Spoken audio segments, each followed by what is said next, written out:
Amiga and Atari go to war again. High-resolution color graphics. This land of high technology. The revolution in technology that made the information age possible. Those kids are not afraid of computers. Childish Squabbling. Death Adder goes forth. And get your old games back. All this and more coming up on today's show. Up-to-date news for out-of-date tech. Hello, chaps. I think we're all still kind of riding high off of the excitement and happiness of last week's show with Clint. It was so good to have him on the show, wasn't it? That was very good fun. Yeah, and so good fun. Thanks to all the comments. There is no, as far as I know, relation between me and Clint, even though he does look like my brother, or, as some of you were less kindly saying, my son. I had not made the connection until I saw the comments. I was like, oh, actually, they're right. You do look a bit like Clint. Clint's brother. I'll be kind. Clint's brother. Yeah. There we go. Clint's brother, Clint's It's only a matter of time before the hair goes, Clint, if you've got Dave's DNA. Sorry, brother. But yeah, I've had a busy week, but let's go to you, Chris, because I believe you've retro-brighted a thing this week. I retro-brighted, actually I vapor-brighted a thing. Is it something that can be shown on camera? Oh, yes, it is. It's the A1200. It's actually been sitting there having been vapor-brighted for quite a while, but it was under a cover because I hadn't yet done a video about it. So right. Yeah, I can reveal it to the world. But yeah, just vapor-brighted over 3 days. So one day for the bottom half of the case, because I couldn't fit everything in the chamber at once, right? So another day for the top half of the case, and then another day for the key. So because most people I've seen doing vapor brighting, they'll still do full submersion for the keys. So I just tried vapor brighting the keys as well. So obviously disassembled the keyboard fully and just put them on like a plastic lid, and then put that inside the chamber on top of, the other box that I was using to keep it out of the liquid. And I'm happy with it. The idea was just to sort of give it a refresh. And looks good on camera, yeah. I know you had some great considering it's an Amiga. I know you were talking on Discord. You had some problem getting your before and after shots and trying to get the lighting consistent so you could show a true before and after, which is always tricky, isn't it? Yeah, full disclosure on that. I mean, at the end of the day, it is hard to do, especially when you're just filming with your phone. And I do, I've got blackout curtains, but they don't black everything out. And so just a difference in time of day makes a difference to the end result. And your phone, especially if you've got a cheap Nokia, getting the same coloration is so hard. So yeah, there was a bit of post-production. What I tried to do in that was make sure the background color was consistent so that I was truly representing the changing color on the Amiga itself. So it's a bit of a fine art. Sure. And Dave, how about your week? Should we talk about KVMs? No, we should not talk about KVMs. I hate KVMs. I don't want to talk about them. They're going to continue to be a problem until I solve... Oh, no, not talking about KVMs. No. Okay, well, for anyone who hasn't been following the show, Dave has 5 retro PCs he's trying to hook up through a KVM, and I think you're on your third KVM now, are you? I'm on my third KVM, and I've now ordered an EDID emulator, which hopefully will fix the problem. I ordered 10-foot long KVM cables, which turned out to be 6-foot long. Yeah. Even back in the day when I was using servers with PS2 ports, KVMs were always, you had to be very picky with them. I found that if you tried to cut costs on a KVM, you'd get all kinds of problems. So it was just worth throwing money at a decent brand and a decent one. But these were on servers which were designed to, expected to be used in racks with KVMs. So you're probably running into all kinds of other problems with desktop PCs as well. In short, to the PCs... The KVM is not sending out a signal when you're on the right channel for a monitor, so none of the PCs see a monitor attached.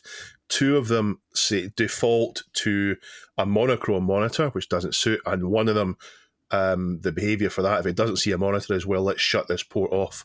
So I need to somehow get a message to the computers. Okay. Yeah, there's a monitor connected, which is what the EDID emulator is. It goes in line and it sends a signal back saying, I'm a 1024 by 768 color monitor.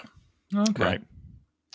So very interesting. A slightly unhappy Dave, a pretty happy Chris, although, Chris has got the cheat code for retro brighting. He lives in Australia, so... It's so true. The temperatures you're fighting, temperatures that are too hot. You're sort of paranoid that you're going to come back to a melted case. Exactly. And I had a pretty hectic week, which culminated in a 15-hour day on the Wednesday, which was awful. Up at 6 editing, filming through to try and get my video finished.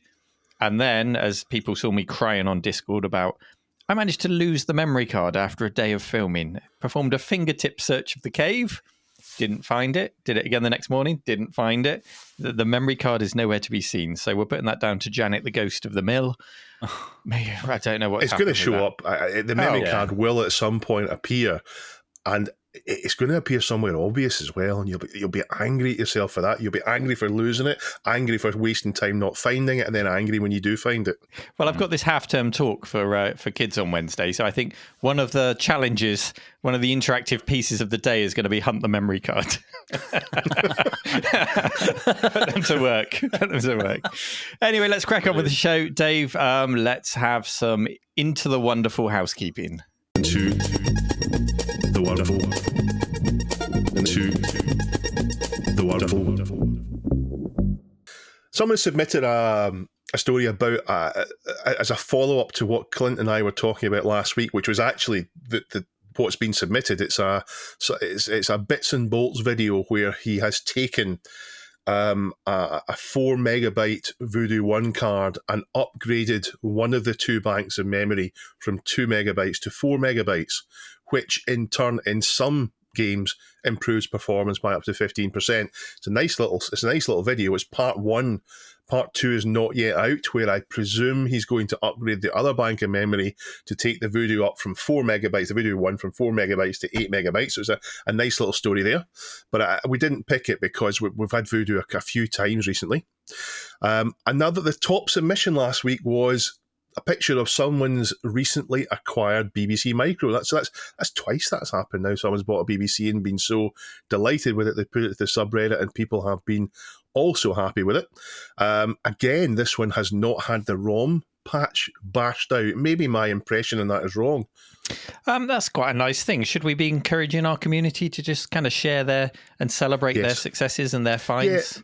Because it's not as if it stops us doing anything else. By all means, do it. Other people get to see it. Yeah, do it. There you go. There's an open invite to share your trash to treasures, your restorations, your pickups with other members. There's also the Discord room. If you ever want to come and chat in real time with us, it's discord.gg/RMC Retro. There is a This Week in Retro room, or you can just chat in all the other rooms anyway with us. But if that's not your thing, feel free to use Reddit to share those things too. Yeah, nice idea. And finally, we talked about Amber Moon Advanced, and I checked on Amazon, and the link is now working for the manual in English, so you can now buy the manual in English. I think it's $12.95, and the funds will go to the author as well, and some of it. So go ahead and buy that if you're going to play the game. It'll help you play it. And I'd also like to welcome 2 new patrons this week. So thank you very much to Chris and to Neil. Funny enough, not to Chris and Neil, but to Chris and to Neil. Yes, no, you, Chris, you're too cheap to do it. I'm so cheap. But thank you very much to Chris and to Neil for signing up as patrons. We really do appreciate people who do sign up as patrons. If you want to, you can go to www.patreon.com/thisweekinretro and join them. But that's all for our housekeeping this week.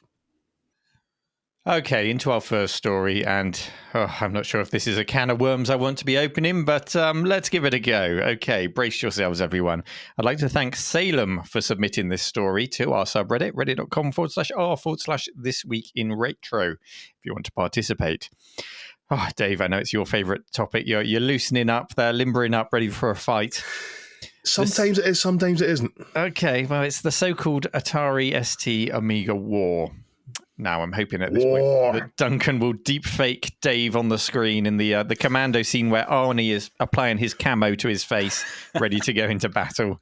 I don't know, maybe the blue battle paint of Braveheart. Which would you be? Are you more Arnie or Mel? Are you more Mel Gibson or Arnold Schwarzenegger? I am definitely not Mel Gibson. I'm not prone to drunken anti-Semitic rants.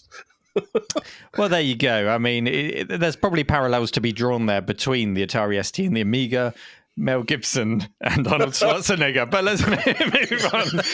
ST Amiga, The Flame Wars is a new book being kickstarted. It's currently sitting at £6,000 of a £19,500 target, and it comes from Editions 64K. Now, I've backed one of their books before. That one was called Demo Maker, The Amiga Years. It sits proudly in the Cave Library, and anyone who shows an interest at the demo scene, I grab it and show them, and they're transfixed on this book. It's a really lovely coffee table book, all about the demo scene, or the Amiga demo scene. They did follow it up with a Amiga AGA demos book. Now, I wasn't really I didn't have an AGA Amiga back in the day, so that doesn't have as much nostalgia for me, but I will pick that up at some point. It's still on sale. However, those books are gorgeous. They're very image heavy. The smell of ink on that book when you open it is just glorious. Lovely. Almost smells just like when you used to buy a big box game and it would have a huge manual and you would release the smell of the manual when you open the box. Well, this book smells just like that. I'm not weird, you are. This new book looks to follow the same kind of format. They're aiming for delivery in December. It includes guest writers such as David Pleasance of Batman Pack fame, former MD of Commodore, fighting in Commodore's corner, and Daryl Still, who product managed the ST Power Pack, so he's swinging for Atari's corner. Yeah. Topics promised in the book, or chapters, although this may be subject to change, but this is what's on there at the moment. A chapter called Amiga Special Video, so we're obviously going to be talking about video toasters and gen locking, I would imagine. Atari ST Special, can you guess what it is? MIDI. Is it on how it looks better than the Amiga? Better value? Is it how Atari ST fans are not toxic? Is it how it sounds consistent with the Atari 2600? Atari ST MIDI. There's a chapter called Businesses War, and in brackets sales numbers, computer parties, interesting. And clashes. Demo scene, to have or not to have custom chips. So they've been writing books on the two books on the demo scene. It's quite natural for them to lean into that with these systems as well. A chapter called Lazy Ports. In brackets, that's the history of Amiga from 1985 to 1989. No, it's all True. about how Dave is a lazy port of LGR. There's a chapter. I'm on fire today, Dave. I'll be setting you on fire today. I can sit back. I'm usually the one getting bullied. I'm just going to sit back in this one and watch the fight. Just enjoy it, Chris. There's a chapter called Hype versus Fact and Workbench versus Toss, and a whole lot more besides. So hopefully in time, I would like to see some sample chapters or pages appear on the Kickstarter, because we're not seeing that just yet. And a little bit more information would be nice. The demo scene book I thought was great, but pictures in demos are really good at telling their own story. You've only got to look at several frames from a demo to get the idea of what it's all about. So it didn't need a huge amount of supporting text. This book I would expect to be heavier on the text, and I really hope it is, to cover some of these meaty topics and to bring something new to the topic, because let's be honest, it is a bit of a playground argument. It's far less black and white than some would have you believe. And I think only the most childish would really engage on that level. So on that note, Dave? I'd like to think that I'm above the childish nonsense, unlike you smelly bum-face Amiga fans. No, the quick, easy answer to it all, and I promise this is true, is that before the Batman pack, the ST was the only reasonable choice. Before then, the ST was much cheaper than the Amiga. And when it got close, Atari added a brilliant set of pack-ins, which it turns out were not far away from how it felt of getting a pile of pirate discs, because it was just a pile of discs, the Power Pack.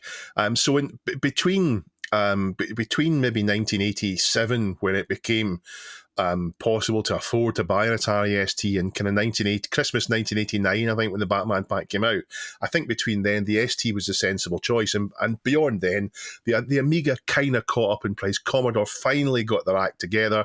They finally got the price down, and that's where the kind of the competition came in. As for the book itself, I was probably in the no, I'm not going to back this camp until Neil talked about it. I hope it does add some value to it. I hope it's not just a set of facts lifted from Wikipedia on it. I hope it really adds some value in it. And what you've said makes me think that maybe it will. They've got David Pleasance talking about the thing that was really important for what he did for the Amiga was he managed to market the A500 to the UK and sell it in big numbers. And you've got Darryl Still come in as well. So yeah, it's also, if it's got actual real sales numbers, that'll help as well. So I am probably now going to back it.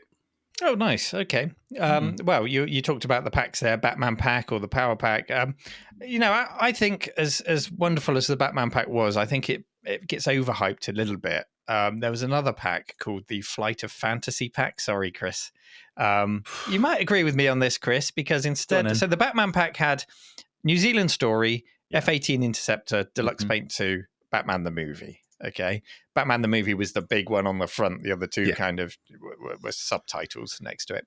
There was one called the Flight of Fantasy pack, which instead of F-18, it had F-29 Retaliator. I think that's a better flight sim. No. It also had Deluxe Paint 2. It had Escape from the Planet of the Robot Monsters, which was a nice Atari arcade game. Okay. Yeah. And Rainbow Islands.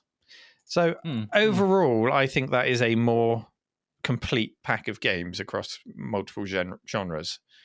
Do you agree with me? No. No. Well, the Batman pack was across genres as well. I just really disagree that F-29 is better than F-18, even though it was newer.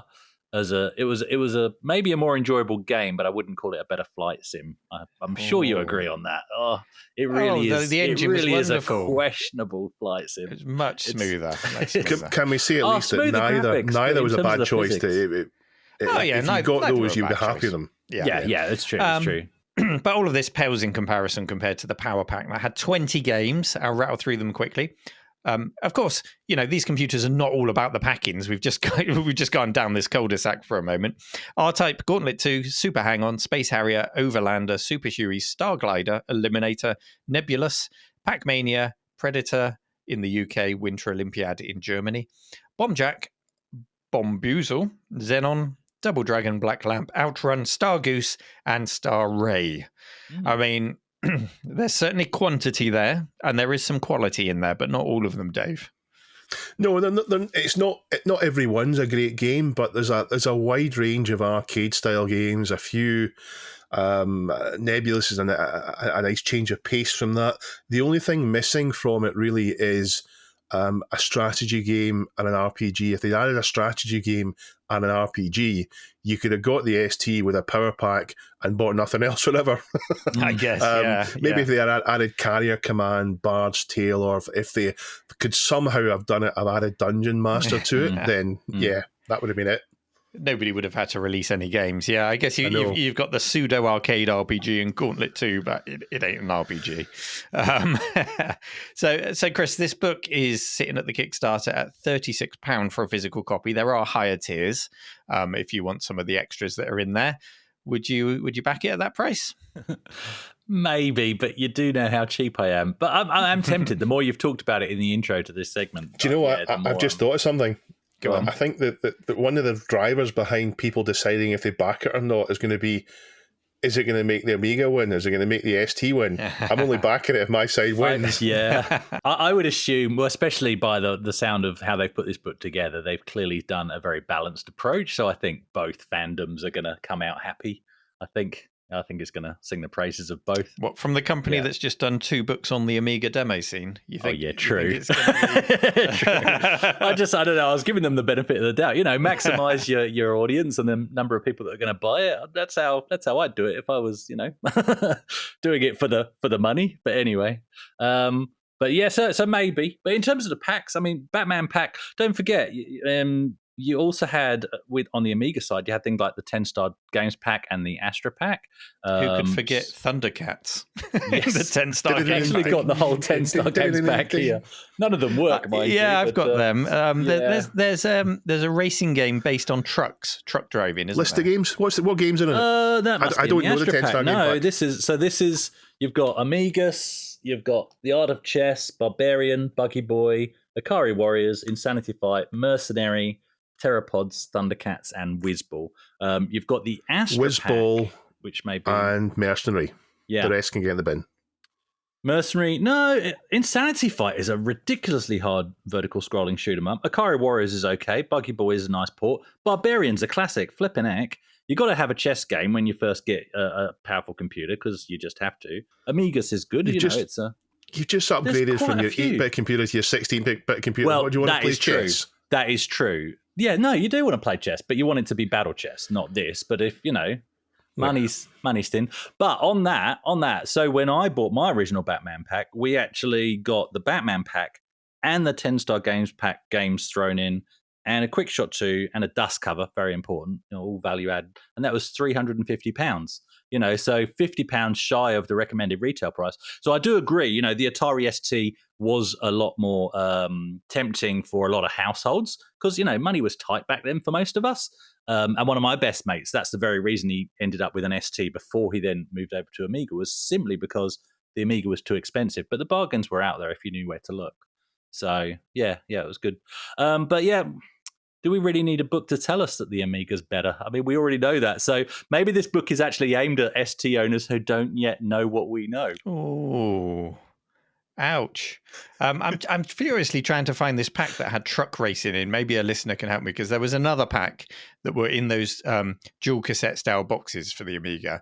And there was definitely a truck racing game in there. I'll have to dig through my shelves because there was like 3 or 4 different ones. The Astra Pack's the only other one I can think of, but I know there's another 2 because every now and again on eBay you see them all, for sale separately. So one gripe I will say I have with this Kickstarter, and it's not just specifically to this one, I see it on a lot of them, is that half of the whole Kickstarter page is about extras, music CDs, coasters, badges. They all look fine products, like fine products, but detail on the book should always take priority, or whatever the Kickstarter is about. I know this is one of your pet hates too, Dave, isn't it? And also when you back a Kickstarter, I'm not saying it's happened with this one because it hasn't. No, it didn't happen with the demo scene book, but it has on other Kickstarters. When you back something, it gets delivered, it's done. Okay, it's done and dusted. That Kickstarter is behind you. You've got your product, no problems. But then you receive emails for years afterwards from that very project telling you about millions of other people's projects or directing you to their website to buy something else that they've done or another Kickstarter. Kickstarter abuse is annoying. Please don't do it, Kickstarter people. But anyway, back to this book. They have delivered before, so I've got no doubt they'll deliver again with this one. The target is December that they're aiming for, and we'll just follow with interest to see how this campaign unfolds, see if they add a bit more detail. When this podcast goes out, there'll be 2 weeks left to back it, so there's plenty of time to decide. I'll need to have decided by that time if I'm going to buy Monkey Island, which, again, Monkey Island update, sitting on the fence still. Yeah, I'm as well. They've now announced they're coming out with Maniac Mansion, which is a game that is entirely unaffordable for people to buy. I mean, there's so few copies out there. You're talking £500-600 at least to get a copy, but they're doing a copy of it so you can have it. But whether if you want the original, would you want this? I don't know. It's another topic for another day. But I'm glad this book is going to finally show that the Atari ST had its moment in the sun, and it was great while it was out. And I'm sure the Amiga was great when. Oh no! I seem to have muted Dave. What's happened there, Chris? Dave, no, his microphone's cut off. I don't know what's his microphone's cut off. What's happened there? Dave, you there? No. Oh, where is we better go on to the next story. Yeah, on to the next story. We are sponsored by Pixel Addict Magazine. Pixel Addict Magazine are a monthly retro lifestyle magazine. They are coming up to publish the next issue. I have been told a couple of things about it, but I'm not going to say anything because it's still maybe a week away. We'll preview it in next week's show. So there's still the old one to look at. However, I have been told that the Pet story, the one about making the new case for it, there is part 2 in the next issue, so I'm looking forward to that. Oh, that's the metal case for the Commodore Pet. Yes, I'm really interested in that. I like it when someone does a project from scratch to hopefully to finish, and it looks really, really good. Mm-hmm. You can buy the magazine in your newsagent, WH Smith in UK, anywhere worldwide. I'm sure any shop you go into will have it, grocery shop, whatever. This is if they don't, just shout at them. This is too slick. It's too Amiga. slick for our sponsor slot. We did get a good confirmation last week, though, for anyone who missed the show, from Clint, who just chipped in to say that Amiga Addict does in fact exist. So that's a Yes, good. That's yes, good he's there to aware know. that it is a magazine. Yes, he is aware. Clint was not going to be led into doing any kind of sponsorship. That was gold. That was so good. What do you think of it, Clint? It exists. Pixel.addict.media if you'd like to buy a copy in PDF or get a subscription. Other than that, though, thank you very much for sponsoring us. And next week, you'll have a preview of the next issue. Death Adder goes forth. In the summer of 1989, one of the most important and iconic arcade games arrived. Fighting across a varied and beautifully drawn Conan the Barbarian-inspired fantasy landscape, you and a friend would take on a variety of foes, ride dragons, beat up thieves for potions, travel on a giant turtle before assaulting the palace and defeating Death Adder, who wields the golden axe in the title of the game, all to a wonderful musical score and nice crunchy attack sounds. Now, this game was heaven for me as a teenager. I loved fantasy settings, and this was so well done. And a few months later, Final Fight, which I didn't enjoy nearly as much, brought us the start of a fantastic 90s genre, most of which is on the CPS system, the Capcom system. Games like Knights of the Round, Cadillacs and Dinosaurs, The Punisher, Alien vs. Predator, and the excellent D&D arcade games. Golden Axe took on elements from earlier games like Renegade, Double Dragon, and others before it, but it really made an impact. It was really a new height in beat 'em ups, and it got a lot of ports. And I'm pleased to say that most are well worth playing. I loved the ST port, for example. I felt it was arcade accurate. Of course, it's not quite arcade accurate, but it's close enough that when you go from the arcade and play it months later at home, it's pretty close. And it then got sequels, but it only got the sequels on consoles, on the Golden Axe 2 and 3, on the Sega Mega Drive, for example, and you couldn't play it in the arcade. Unless it was on the Megatech or the Mega Play, Dave. Don't forget that, which was just a Mega Drive in the arcade, so you could play it in there. And it then came out with Revenge of Death Adder in the arcade. Now, other games followed, but there's too many to go into now. Now, we're aware, thanks to a submission from Good Punk 2, who sounds like a Final Fight character, that there's a new homebrew game out called Golden Axe Returns. It's set after the two console games, Golden Axe 2 and Golden Axe 3, and before the arcade sequel, Revenge of Death Adder, which is a second arcade game. So this would make it canonically the fourth Golden Axe game. It's an unofficial game, so it's not endorsed at all by Sega, and it's made by Zviator or Zviator. Not sure in the pronunciation. I played it. I love it. It feels right. He's got the music in there. It feels great to play, and I'm going to play it more. It's a little bit more in-depth than the original Golden Axe arcade game. It feels more of a computer game than it does an arcade game. It's not quite as quick in-you-go game. There's weapons you can pick up. There's a lot more characters you can pick up, including a Black Panther. Johnny, did you fancy Golden Axe? Do you? And it feels a wee bit more role-playing elements in there, but not too much. It's still a nice and simple game. But I think I'll put it to one side because I've not played the console games, the Mega Drive ones. I'll play those. I think inspiration to play those on my Mister before I come back to this. Neil, what's your Golden Axe experience? Well, I've got a Golden Axe fact for you, and it's not... did you know that the dwarf is called Gilius Thunderhead? Because that one often comes up. It's that... Do you know there's like this little two-legged dragon creature with a beak and a tail that you can ride, and he swings around and you can hit people with the tail? Well, his name in the game is Chicken Leg. That's his official name. And his species is Cockatrice. He is a very cockatrice. good. Right, okay. And which game did he come from originally? Well, he appears in Golden Axe Warrior as well, and I think in Golden Axe the Duel. And I think I came across this when I was looking into this yesterday. I think he came from Altered Beast. Did he?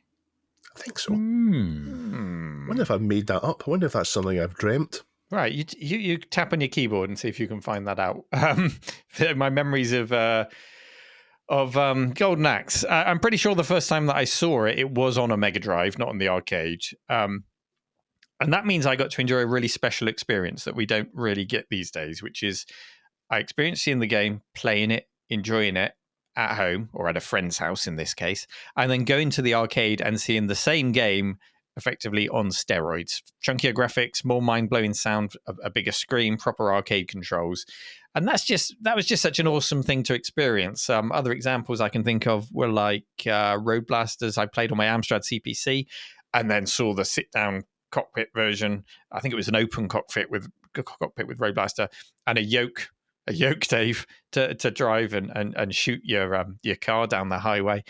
And the graphics on that, again, it just blew the Amstrad away. And you don't get to enjoy that so much anymore. I mean, I guess you can in a way if you upgrade your GPU, maybe. But you still get, I guess you get the same visuals, just a better frame rate in most instances. It's hard to explain if you haven't enjoyed it. Do you agree? Do you have those same feelings? Yeah, the arcade was where you went to see the really cutting edge stuff, and that's maybe why I stopped going to the arcades in the kind of the early to mid 90s, because that's the point at which the arcades really didn't have as much of an advantage. Yeah. And I think Golden Axe was probably the second game that I ever tried on the Mega Drive, with the first being Altered Beast, which was also a port of an arcade game. But I always felt that Golden Axe had a lot more depth and replayability, not because it's a particularly deep game. It just had that third dimension of movement in and out of the screen compared to Altered Beast, which I liked better. Dave? And you mentioned Altered Beast, and I should say that Chicken Leg, a rhino monster from Golden Axe, originally appeared as an enemy in the Sega game Altered Beast. He did. There you go. He did. There you go. Rise from your grave, Chicken Leg. The new one, Dave, correct me if I'm wrong, it looks to be 4-player. Now, I haven't played this. I watched it on YouTube and there were 4 press starts along the bottom. Very arcadey. I liked that. The soundtrack was the first thing that hit me. Really nice homage to the original soundtrack, but orchestral. But it didn't sound, it's hard to explain. It didn't sound too modern. It fit the game, and the game in itself is trying to look kind of mid-90s. I would place it perhaps, I could naturally see this running on a Sega System 32 hardware, which is what Revenge of Death Adder ran on. I think that could handle it. Maybe not so much the music, but the game itself, the backdrops are gorgeous. The character sprites are definitely a callback to the earlier games. If you look at Revenge of the Death Adder, they're trying to be a little bit more photorealistic, and it doesn't quite work, does it? There's something not quite right about the sprites in the second arcade game. It's not quite as. So in this new one, I mean, it's such a callback to the original. I wouldn't be surprised if they used the original sprites and just, painted over some of them, added some more colors. But there is original work added as well, new stuff. So overall, I like the look of this. I like the look of it in motion on YouTube. Not played it, so I'm trusting your guidance on the actual quality of the game, Dave. But you seem to be saying good things. Yeah, you can go and play it. I mean, you could be within minutes of finishing this. You could be playing the game. It's a PC game. Chris, what do you think about it? Yeah, it looks interesting. I mean, just to go back to what you said at the start in terms of talking about Double Dragon and Target Renegade in this same conversation, do you know what? I'd never really seen that they were even in the same genre. I guess, the sort of present day, fighting crime bosses and stuff like that in tube stations is so different to a fantasy world that I just, it sort of masks the similarities in the game mechanics, which is quite nice. I'm pretty sure I played this in the arcade with some mates. I know I've definitely played the arcade at least once, but mostly played it on the Amiga and also, similar to you guys, at a friend's house on the Mega Drive. I liked it. And it's funny how everybody talks about this and Altered Beast in the same sentence almost most of the time, because the two do feel kind of similar. I mean, they're both Sega games. They're both sideways scrolling beat-em-ups to a point. But again, like Neil talked about, the depth of movement, just as you got in things like Double Dragon and Target Renegade, does add that extra level of playability. And certainly I prefer that style of play to the sort of very flat, plain Altered Beast. But yeah, good game. In terms of this remake, I mean, I had a quick look today at some video footage of it, and it certainly looks really faithful to the original. And I love how they've kept with that sort of 16-bit era graphics style, as I would call it. So yeah, looks good. The game is made in something called Open Bore, which is a free open source side-scrolling game engine. And I didn't really realise that until after I'd played it and I looked into it a bit more. So think about it like shoot 'em up construction kit from back in the day. Comments suggest that it could use a bit of polish, although I thought it felt fine. I maybe wasn't playing it with a critical mind. I was just enjoying it. And coming at it from only playing the arcade games and not the Sega Mega Drive, the Genesis versions of it, which I think lots of people are. I think most people are familiar with the Mega Drive version than they are with the arcade version, because when I've done, I wanted, as I was writing this, writing my notes, I wanted to put the Golden Axe music on in the background. I typed into YouTube Golden Axe music, and it was Mega Drive, Mega Drive, Mega Drive before you got the arcade. So I think most people playing this might be Mega Drive fans rather than arcade fans. But there's hundreds apparently of these projects available, these fan-made games available. And the whole thing stemmed from a fan remake of Streets of Rage called Beats of Rage, which is the BOR in Open Bore. And I wonder if all the console fans listening to us and watching us now are sitting there saying, Dave, everybody knows about this. Everybody knows about it. Why are you the only person that doesn't know about this? Why are you years behind us? But I didn't really know about it until now. I know there was one for the kind of Street Fighter 2 type games, the 1v1 games. There was an engine to make your own ones of those. And I've come across it once. Mugen, yeah, that's right. Yeah. Although I don't know much about it. But there you go. This game is available now. It's marked as complete. Go and download it. It's free. Get some people chopped up and ride a dragon. Sega. Okay, so we're all into games collecting, right? So in terms of your personal collections, guys, are you guys collecting the games you used to own or the ones you missed out on, or sort of a blurred combination of both? Both. And I've already got just about every game that I used to own, even the not so good Amstrad compilations of games. I've been getting those ones where I can. Nice. They sold 1 million. That's the first Amstrad compilation that comes to mind when I think about them. Chris, do you mean owned or do you mean possessed, perhaps in a box of 100 floppy disks? Well, that's for you to answer, yes. What do you mean? Well, I mean, the latest game that I've rebought, kind of, is a boxed copy of Damocles, which I had back in the day, but I didn't have. So. Oh, Neil. Not because you swapped the barcodes. It's a great game. Oh, the barcode theft. Anyway, criminal. Can't believe my mum forgot about that episode. Yeah. for myself, I'm sure we've discussed this before. I'm mostly trying to just recollect the games that I had, but it's so hard to stick to that. And it's because there's so much nostalgia attached to not just the game and playing the game, but the box art, the contents of the box in terms of the manuals and any other things like badges and stuff like that. And but maybe there's a way of really we could up the nostalgia by a bit of a notch. What if, instead of somebody else's copy of F-19 Stealth Fighter that looks like it's been used as a football, and that's how it arrives via eBay, what if I could actually have my original copy? The very one I grew up with. What if I could reconnect with my original games and who knows, maybe even my old machines as well? Well, funnily enough, there's a museum in Japan that is doing just that, reuniting games with their old owners where possible. So listener Nick Farley posted a link in the subreddit to a story on Kotaku. I always pronounce that wrong. By Claire Jackson. Very good piece. And the story details how the named cassette museum in Tokyo, I'm sure that sounds a lot cooler in Japanese, by the way, but in English it's the named cassette museum. And it's run by Junji Siki. And it's doing exactly that. It's reuniting old games with their original owners. So basically, many games are marked by their original owners, writing your name on it so that when you loan it to a mate, that friend knows who to return it to when they finish playing it. And basically, in the museum's collection, if you recognize a game as being one of your own, and in fact, you recognize that that's your scrawl across it, you can actually approach them and you can get your game back. So basically, Junie you have to, there's certain requirements. Junie himself has to deliver the game to you by hand.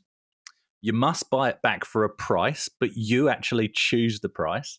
And you must let the museum document the story on their website, including, a few set details, the history, the history that you have with the game, how you came to losing it or no longer being in possession of it, and your memories of the game itself, which to me, those conditions seem absolutely fine. Neil, would you jump at the chance of having your possibly imperfect originals back in your hand? Well, when you describe it the way you have there, Chris, it's not really, it sounds like it's not really about the physical game. It's not about giving the game back to the person. It's just a vehicle through which to capture a really lovely story surrounding the game. And just these the social aspect of gaming to capture these bits. And for a museum, that is effectively an exhibit. That is a lovely thing that they've captured, and they can capture all of these stories from all of these people. Maybe they'll get little talking head videos. Maybe I don't know how they'll plan to document it. But you could do an exhibition just on that alone in any city, in any part of the world, video game stories, people talking about, first of all, the reaction, the excitement to see that original game again, and maybe their name scrawled on it. And then all the memories will come back to them, where they bought it, what they were doing, what was going on in their lives, how obsessed or not they got with this game, what it meant to them. There's so much that can come out of that very simple process of a return in a game. So I love the idea that surrounds it. And it got me thinking, somewhere out there in the world, there is a Commodore Amiga 500 with my initials scratched on the bottom of it using a school compass. I like to think it's still out there somewhere. Did you go into Curry's, find one on a shelf, scratch your name onto the bottom, then try and say, look, this is mine. This is mine. It's got my name in it. Somewhere out there in the world, there is a copy of Police Quest 3, the manual in which I've plotted dots of the crimes around the city. I've carefully used a ruler to join up the lines and figure out where the next crime is going to take place. Anyone who's played that game knows what I'm talking about. If you haven't, sorry, spoilers. I'd love to have those things again. And someone did ask me, I think it was Chris asked me a week ago on Twitter, would you start doing this yourself now? Would you start reuniting games with people, or people with games? And I've got a lot of games in the cave with people's names on. Some have done a line of Tipex and used a biro to write things on the tape, on the inlay. Some have just used a black permanent marker on the plastic of the cassette box. It always makes me smile when I see these things. But all of them have been donated to the cave. So if I just started turning up and giving them back to them, it would be a bit of an awkward situation. It would be rather than the celebration and the excitement that you've described, it'd be what are you doing at my doorstep? Why are you giving this back to me? It's not a story, is it? And other things that I often find with big box games, not just names, are sometimes saved game discs. Dave told us the story the other day about the it wasn't Frontier Elite. It was the Frontier First Encounters. So it was the Elite 3, and there was the patch disc that someone had got, and they'd written on it, exasperated, this patch is a joke. Yeah. So that tells a little story in itself. That's nice. And I did once find an A5 notebook in a game box, which was just, the whole notebook was full with handwritten cheat codes, magazine clippings stuck in there, some of which were folded. So you'd open the page and fold them out and get the magazine clipping, maps drawn out by hand. And I've still got that book. It's just scrawled on the front of the book. It says Amiga cheats, and it's just bursting with somebody's memories and nice. Lovely things. Does it say Amiga cheats? ST is honest. Honestly, Dave, go back to your Sega. You're going to mute me again, are you? Can't handle the truth, Dave. There is out there. There isn't, because it went to the skip. But my Atari ST has a Marpet in it, and the Marpet is it jumps out. So the Marpet was a memory upgrade for the Atari ST, and it was one of these clip-on things you forced into a PLCC slot, so it kind of had pins that forced away in. And what happened over time was the pins crept away back out, so it would go wonky and have to open it up to the point where I didn't keep screws in my ST, so I could lift the case up and tap the Marpet back in. It had joystick and mouse ports. The Atari ST cleverly put them underneath in a stupid position. So as you changed them over, eventually the solder broke, so mine was sellotaped in place to make sure that it still worked. Yeah, it's really, really stupid. I've added D9 extension cables to my ST, so Essential. I just change them on the cable, not in the ST. The problem is I got those, but I got those after the ports had started to go. And of course, back then, the idea of stripping it down and resoldering the port never crossed my mind. So I just had to put these extensions in and then get wadded up bits of tissue paper and sellotape it in place to hold these things in a position where the dry joints worked. So I'm not sure that ST is much use. Of course, these days I could fix it up. And as for the games, well, the games would be, I wouldn't have any way to identify my copy of Ultima 6 versus someone else's copy of Ultima 6, assuming they hadn't drawn out, because I don't remember ever writing in my games or anything like that. I'm sure they weren't in pristine condition, especially as I used to smoke. But I'm sure they weren't in pristine condition, but I don't think there was anything about my games that was particularly identifiable. I don't think I could show my games and say, well, mine's got this, that, the other. So I'm not sure about that. Of course, I'd happily take them back. What happened was my dad phoned me one day and said, all this stuff up aloft, do you want it? Do you want me to bring it around to you, or we'll just get rid of it? I'll just get rid of it. So it all went to the skip. We've all been there. But more than all this, I keep thinking, time and time again, I keep thinking that I would like to have done things differently. When I got my CPC, mostly I bought budget games. I was in the Home Computer Club. The Home Computer Club, for people who are not aware what it was, you signed up and they allowed you to buy, I think it was 3 games for a really, really cut down price. And then you had to then buy 1 game every 2 months from their little magazine at 25% off or more for a year. So you committed to buying 6 games from them. It was actually, and when I look back, I looked up on archive.org at their flyers and so on, and it was fair. I mean, for what you got value for money. It was fair. But when I moved on to the Atari ST, perhaps started by the Power Pack, which gives you a pack of really not very different from how pirate games looked, because it was just a pile of discs. I had hundreds of pirate ST discs, hundreds of them, and it was we would go into the Barras Market in Glasgow and buy them and come home and copy each other's.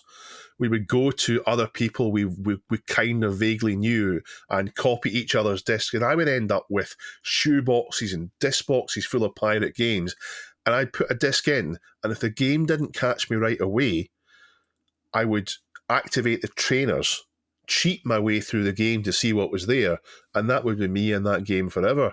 So I regret doing that, and I would prefer if I had played less games, bought originals only, and I then kept them and looked after them and not thrown them in the skip, and it would have been a different thing.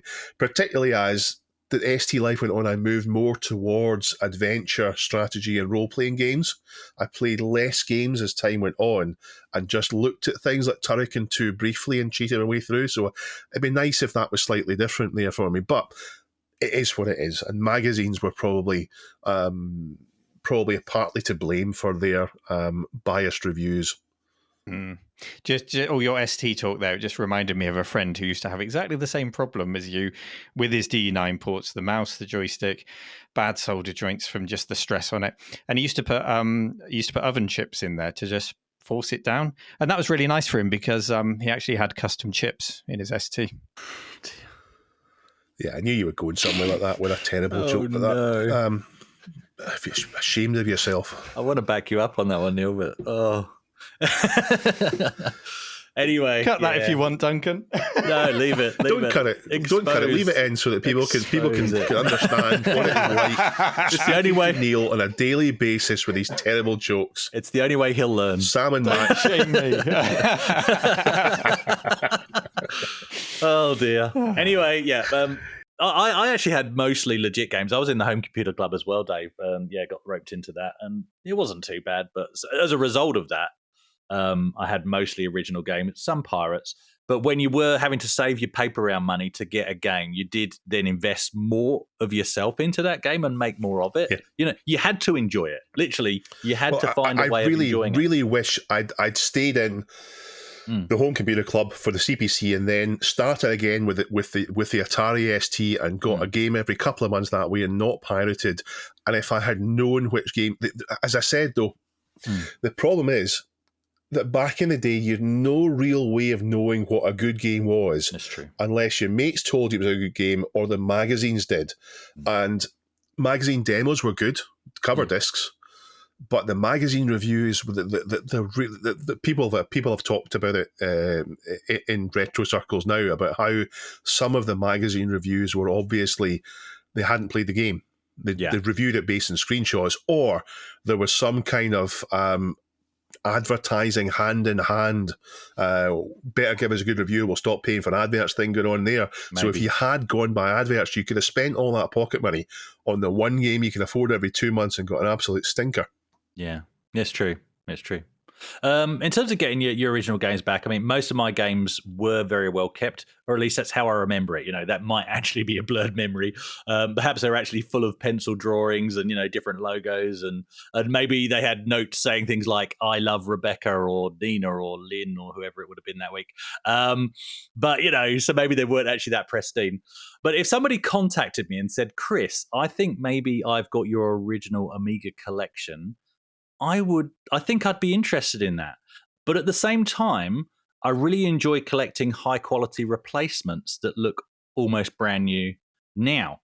So, you know, I'm not sure. Well, in fact, I know I would not give up the pristine Batman pack I have now for what would have been the crushed box that would have, you know, been the result of my original. Because I know the outer sleeve, for example, was either completely destroyed or close to it by the time I passed that machine on. But I'd certainly be happy to have both. You know, if it wasn't a choice, I would absolutely love to have my original back. That would just be amazing. Actually, on that, so Dave, I do know my Spectrum Plus 3 made its way to Scotland because I know who bought it, and it had a custom introductory disc that I made myself in BASIC, and as part of that, one of the demos it did was it drew a Ferrari Testarossa side elevation, front elevation, rear elevation and plan, depending on what buttons you pressed.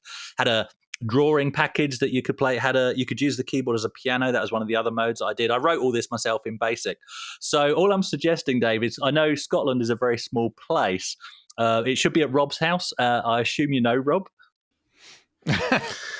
I have bought a Spectrum Plus 3 from someone in Scotland. I saw it listed on eBay. It was cheap. I snapped it up. Yeah. And it came with a single CF2 disc in the drive, which is still in drive, and I've not tested that particular Spectrum Plus 3. So until I test it, it could be your disc. Do you know the funny thing is? Go on, Neil. Sorry. Just to help Dave identify if it is yours, does the Testarossa have one or two wing mirrors? It has two, but I can't remember if they're mounted high or low. That's the big question. Funnily enough, I do, because the things you remember, the Plus 3, it came with the Amsoft games, so 6 games on one disc. And that's the disc I overwrote because I'd become bored of those games. Oh, wow. So I actually overwrote that, and that's what I wrote this introductory disc onto.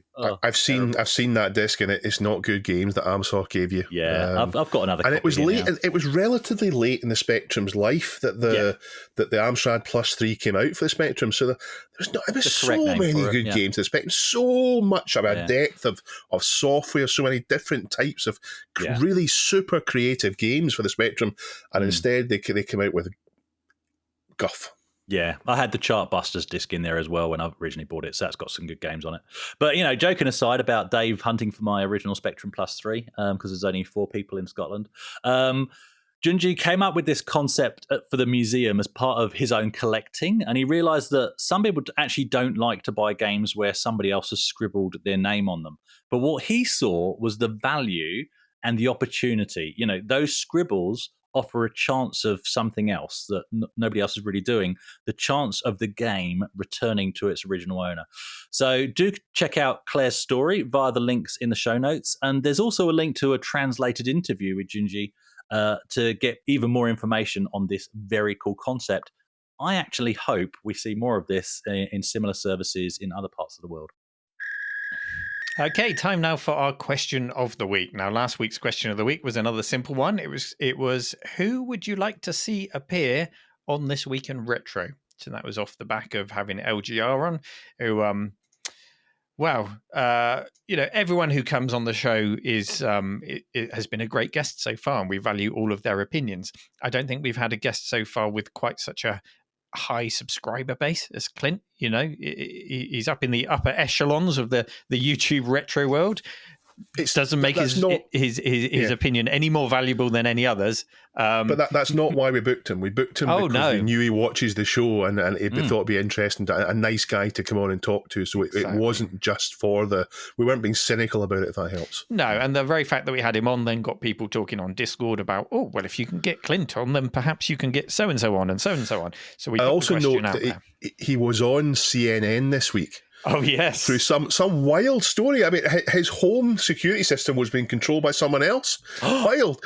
But he did say... do you not know that, Chris? No, I haven't. On Twitter, are you? The correct of it is he moved into a new house. It was like a smart house with smart locks and everything. Yeah. And on the first night he was in there, I don't think someone was maliciously controlling it. It was just preset in the original configuration. At like 9 p.m. or whatever time it was, clunk, all the locks closed, all the windows locked. He was just locked in his house with no way of getting out. That's so a good CNN story. They would love a headline like that, wouldn't they? Man gets trapped in own house.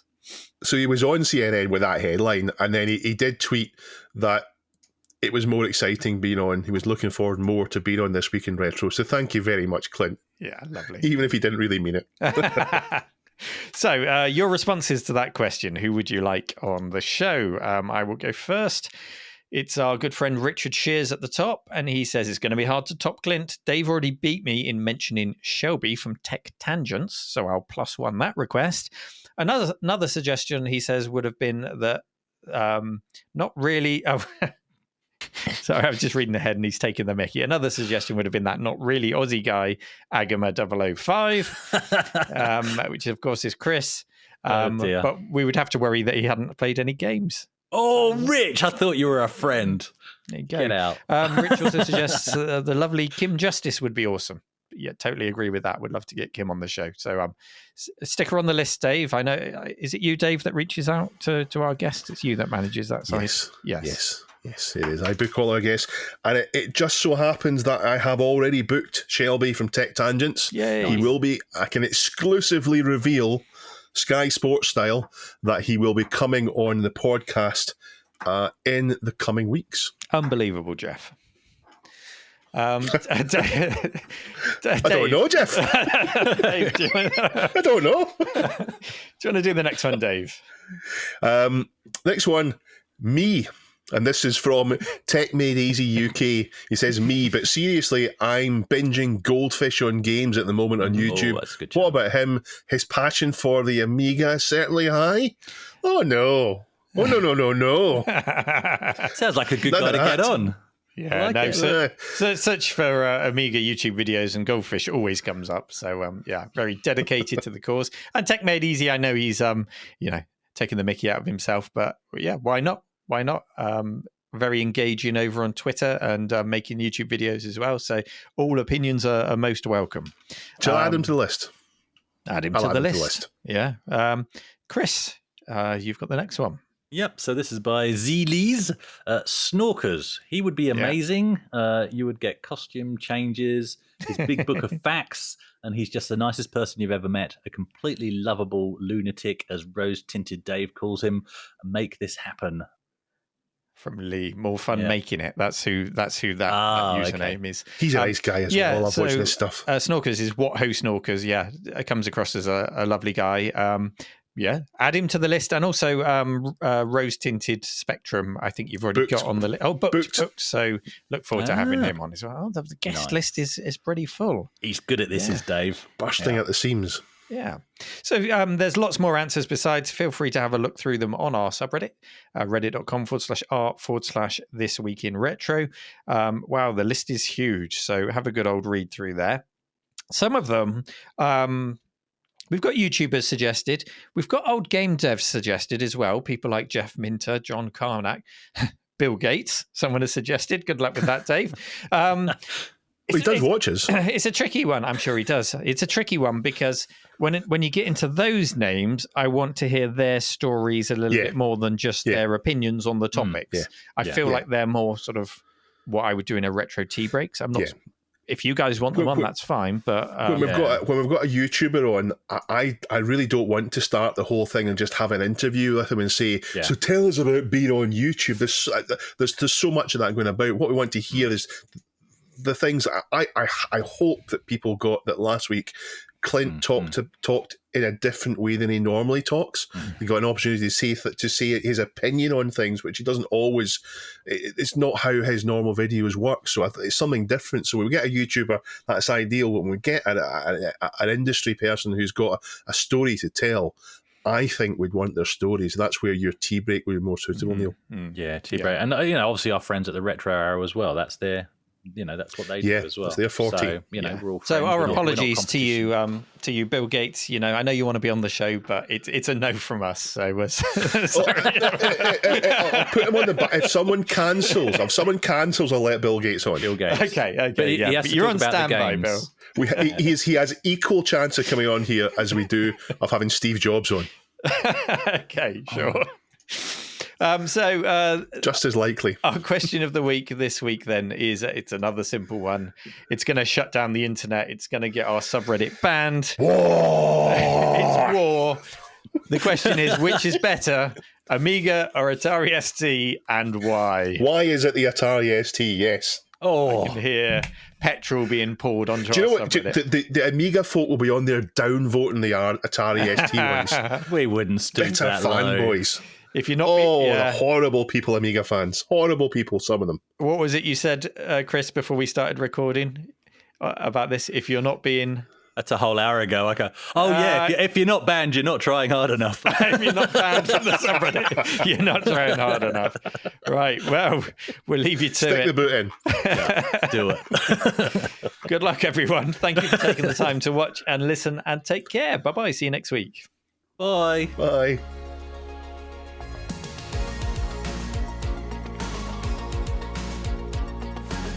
This Week in Retro was presented by Neil from RMC The Cave, Chris from 005 Agema, and Dave. It was produced by me, Duncan Stiles. The podcast version of the show is available through your favourite podcaster, including Apple Podcasts and Spotify, and the video version is available on the This Week in Retro YouTube channel. Join our community subreddit at r/thisweekinretro to suggest and vote on the stories we cover on the show.